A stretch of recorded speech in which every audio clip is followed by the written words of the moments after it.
princess gave them everything she had promised.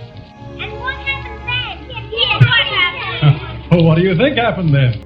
The only thing that can happen in a fairy story, they lived happily forever after. It's time for bed now. Here comes my wife. No, children, I've got to get my boys to bed. I've always been fascinated by the stories you tell the children. Do you really think they're worth writing, Maud? I do, Frank. I have complete faith in those stories. No publisher wants those children's stories I wrote. Frank, can't we publish them ourselves? Yes, if we paid all the costs for publishing. That $1,200, that means all our life savings, dear. We have the children to care for. Ourselves. I don't care, Frank. I have so much faith in those stories that I want you to take that $1,200 and get those stories published. The man who invented Oz with all its colorful characters has a life story almost as improbable as his creations. In 1856, Lyman Frank Baum is born to a wealthy family in upstate New York. But once on his own, success seems to elude him. He fails as a store manager, reporter, and traveling salesman. In 1898, his mother-in-law inspires him to write a children's story based on the fantastic tales he constantly invents to entertain his 4 sons and their friends. Baum needs a title. One day he was sitting at his desk and looking at his filing cabinet, and the first drawer was A to N, and the second drawer was O to Z, which would be Oz. But that would be an excellent title for the imaginary land. Oz becomes a publishing sensation with the first 14 volumes written by Baum. The successful author moves to Hollywood, where he writes, produces, and directs several Oz silent films, but typically his company loses money. Baum remains in Hollywood, turning out a new Oz book every year. His favorite pastime is puttering in his garden under the warm California sun. When L. Frank Baum dies in 1919 at the age of 62, a critic writes, "The children of the world have lost their dearest friend." Every one of Mr. Baum's characters were completely products of his own imagination. I think the secret of Mr. Baum's success was that he never wrote down to his children. He wrote as a child. In his imagination, all those characters were very real. This is a first edition of L. Frank Baum's original Oz adventure. It's over 90 years old now, but the story's as fresh, lively, and imaginative as the day it was written. By 1938, over 10 million Oz books had been sold, captivating 4 generations of children. At MGM, the question was how to bring this classic to the screen without destroying its magical qualities. Well, it finally required the combined efforts of 14 writers and 5 directors to capture Baum's vision on film. In 1938, MGM is ideally suited to the demands of bringing The Wizard of Oz to the screen. The art department is the envy of other studios. We had about 7 or 8 draftsmen at Paramount. I think they had 40 at MGM. So that was the difference, you know. It was a complete architectural plant, from the designer to the draftsman to the mill to the stage. So it was a factory process of talented people that could take any subject, design it, and build it, and see it erected on the stage in a way that could be shot by a cinematographer. MGM's art department's led by a meticulous artist who will earn 11 Oscars in his lifetime. Cedric Gibbons.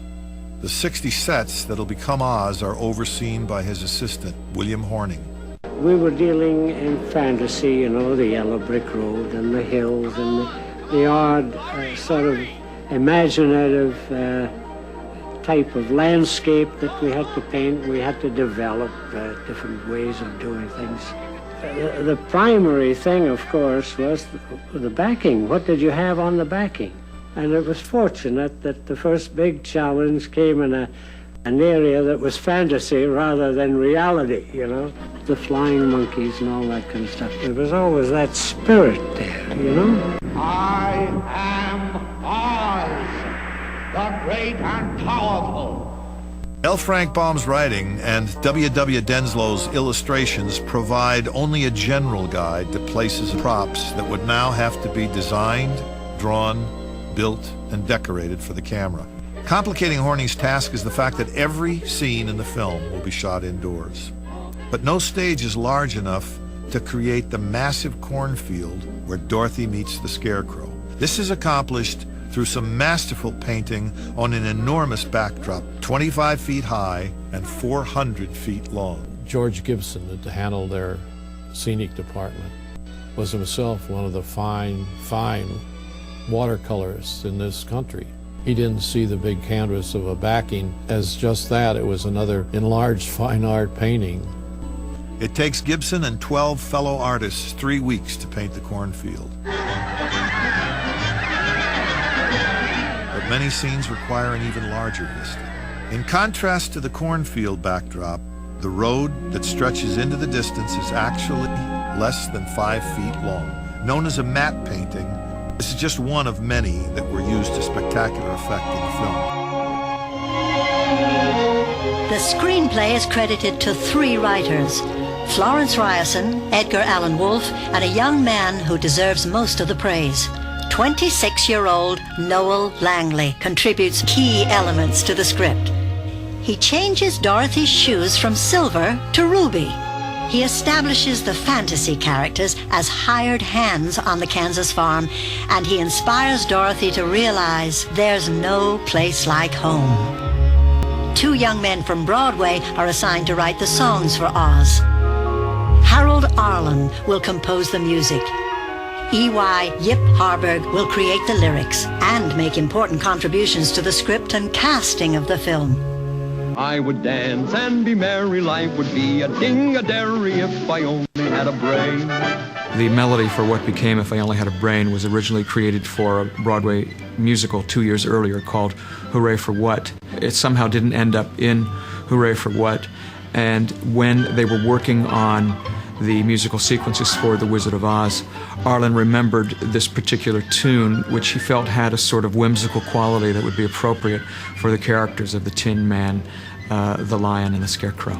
The songs sung by each of the individual characters are wonderful ways to reveal their character. And if I only had a brain, if I only had the nerve, if I only had a heart. The characters were able to explain what they were really lacking. And it was the same song each time, but it was treated quite differently.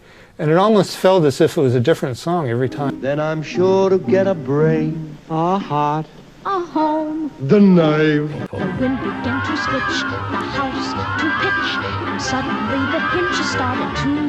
let's start again. That was a bad start. 2058, take 19.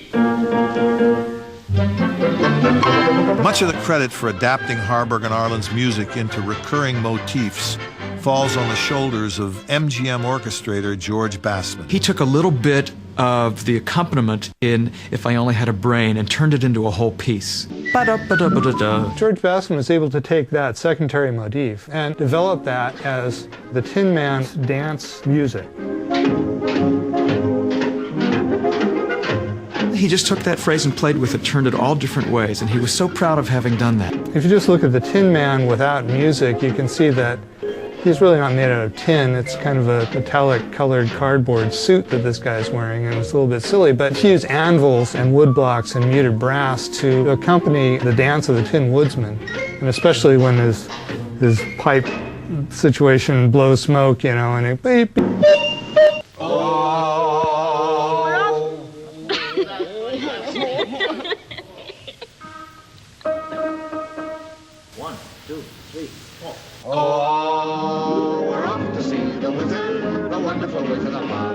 In 1938, MGM had developed a very complex system of recording and shooting musicals with overdubs and multi-tracking, and most interestingly, pre-recording. All the actors would listen to it on a playback and synchronize their lip motions, and they're dancing to the pre-recorded music. The sync is pretty good on it. The Lion, he's a little soft every now and again, but Dorothy, Judy Garland was just incredible with her sync.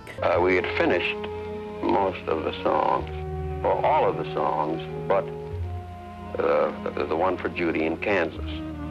And I knew what I wanted, but when it doesn't come, it becomes one of those things that bugs you. And most of us don't like to be bugged. I said to Miss Al, I said, let's go to Grauman's Chinese. And I said, you drive the car. I don't feel too well right now. I wasn't thinking of work. And as we drove by Schwab's drugstore, I said, pull over. And we stopped. And I took out my little piece of manuscript and put down what you know now is Over the Rainbow. Of course, it needed Mr. Harburg's lyric. Judy, we've just finished writing one of the songs you're to sing in The Wizard of Oz. And no one's heard it yet. So we've got our fingers crossed. You actually mean I'm going to be the first one to hear this? That's right. But I hope you're not the last one that's going to hear it. Now, this song is the theme of the entire picture. You're the little girl in Kansas, that unhappy little girl who's always yearning to be somewhere else but home. Oh, but I like my home. We don't mean your home in Bel Air, Judy. We mean the home in the picture. Oh, you mean I'm always trying to escape from myself. Mm-hmm. That's it, Judy. And we try to express that yearning, the yearning of all little girls in this song. Sing it, Harold.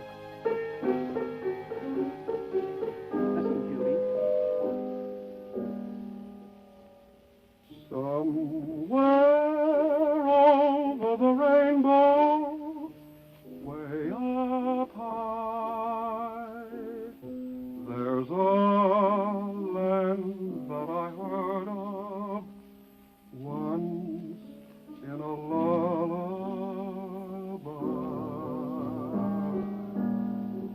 Somewhere over the rainbow, skies are blue,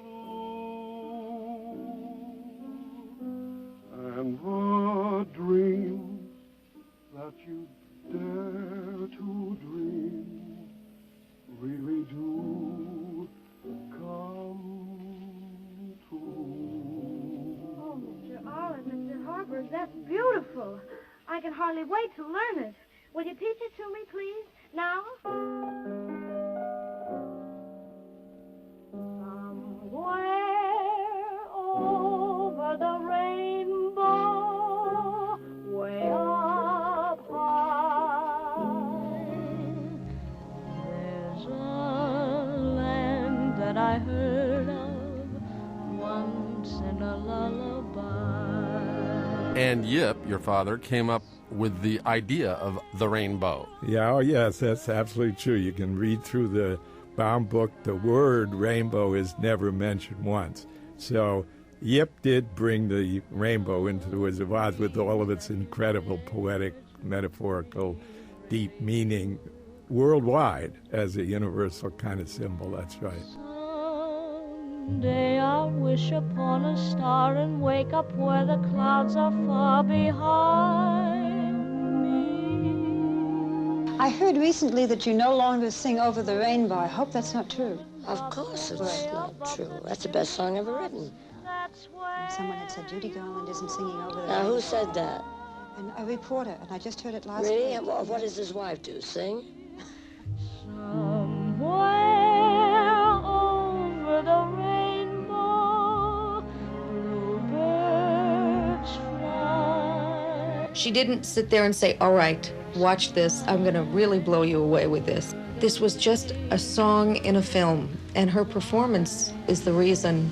It's the most perfect marriage of a song and an artist that's ever been. When Mama sang Over the Rainbow, she believed in the sentiment of the song with all of her heart. That's why whenever you hear the song, even today, you think of her. It was that personal. If happy little bluebirds fly.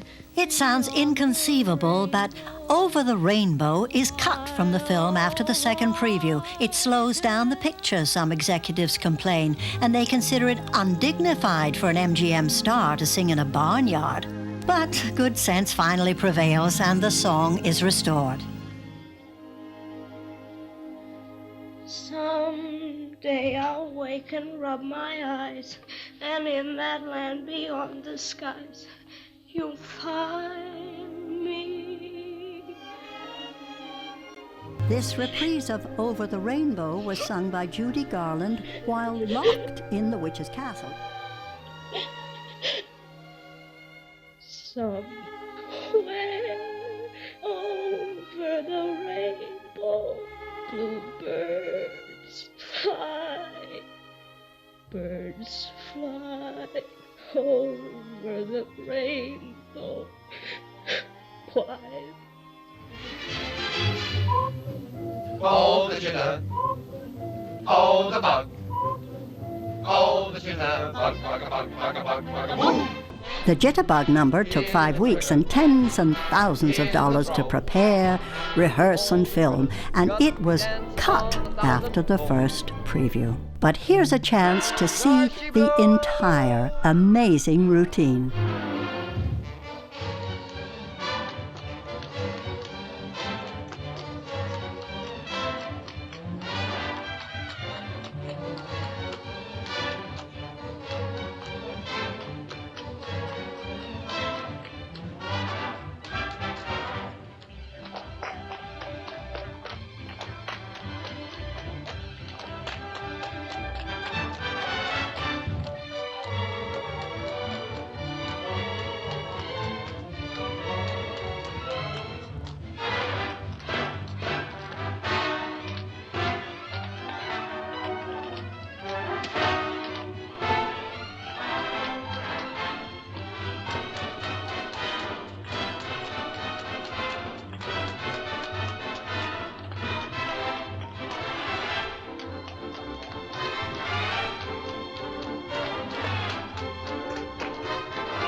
The triumphal return musical sequence brought Dorothy and company back to Emerald City with a witch's broomstick.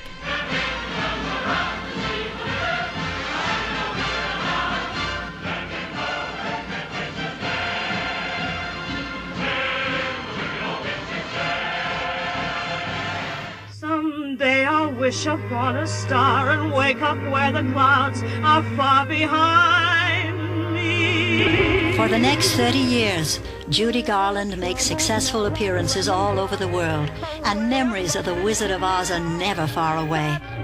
No performance would be complete without Garland singing Over the Rainbow. In a letter to Harold Arlen, Judy writes, "Over the Rainbow has become part of my life. It's so symbolic of everybody's dreams and wishes that I'm sure that's why some people get tears in their eyes when they hear it. I've sung it thousands of times, and it's still the song that's closest to my heart." I think it's endured because of people's dreams and because of the possibilities and because that there may be some place over the rainbow, that everybody wants to find something better, and even if it's more colorful or more outrageous or scarier and everything, you end up wanting to go home. And then, you know, that's the best place you can be. After all of the things that you learn, no matter how beautiful everything else is, home is what matters.